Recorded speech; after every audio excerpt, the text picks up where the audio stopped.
Saudara, Amerika Serikat telah mengonfirmasi adanya amunisi China yang digunakan di medan perang di Ukraina dan diduga ditembakkan oleh pasukan Rusia. Sumber pemerintah AS belum mengetahui secara jelas apakah amunisi tersebut dipasok oleh China. Melansir Kyodo News pada Sabtu 18 Maret 2023, sumber tersebut menekankan Washington siap mengambil tindakan jika memang benar Beijing melakukan pengiriman amunisi itu. Di tengah segudang ketidaksepakatan antara Amerika Serikat dan China, para pejabat baru-baru ini mengatakan Washington memiliki intelijen yang menunjukkan bahwa Beijing sedang mempertimbangkan untuk mengirim senjata dan amunisi ke Rusia. Amerika Serikat telah memberitahu beberapa mitranya tentang konfirmasi tersebut.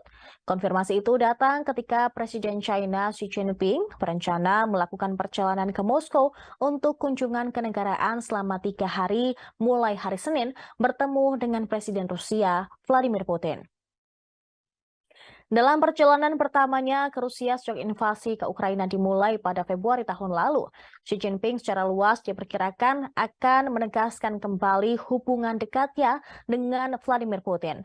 Dalam pembicaraan dengan Xi Jinping, Presiden Amerika Serikat Joe Biden memperingatkannya tentang konsekuensi serius jika China memberikan dukungan militer kepada Rusia untuk perangnya di Ukraina. Pemerintah AS telah menetapkan bahwa amunisi yang ditemukan di Ukraina diproduksi di China setelah menganalisis komposisinya dan faktor lainnya. Namun mereka tidak mengungkapkan jenis amunisi apa yang ditemukan di medan perang tersebut. Dengan perang di Ukraina yang memasuki tahun kedua, konfirmasi itu dapat semakin memicu ketegangan antara Amerika Serikat dan China. Joe Biden mengatakan awal pekan ini bahwa dia berharap untuk segera berbicara dengan Xi Jinping. China sendiri semakin berusaha menampilkan dirinya sebagai perantara perdamaian yang netral dan berulang kali menolak niat untuk memasok Rusia dengan senjata dalam perangnya ke Ukraina. Akan tetapi, itu mereka menghindari mengutuk invasi Rusia.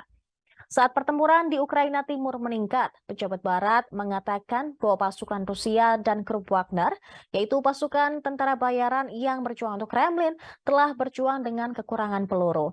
Pendiri perusahaan militer swasta Yevgeny Prigozhin bulan lalu menuduh militer Rusia dan Kementerian Pertahanan tidak menyediakan cukup amunisi untuk para pejuangnya. Situs web berita Amerika Serikat Politico melaporkan minggu ini bahwa perusahaan China telah mengirim 1.000 senapan serbu, suku cadang drone, dan peralatan lain kepada entitas Rusia dengan potensi penggunaan militer. Data Bea Cukai menunjukkan pengiriman dilakukan antara Juni dan Desember tahun lalu. Dikatakan data tidak menunjukkan apakah barang-barang tersebut dikirim ke Rusia secara khusus untuk membantu upaya perangnya di Ukraina.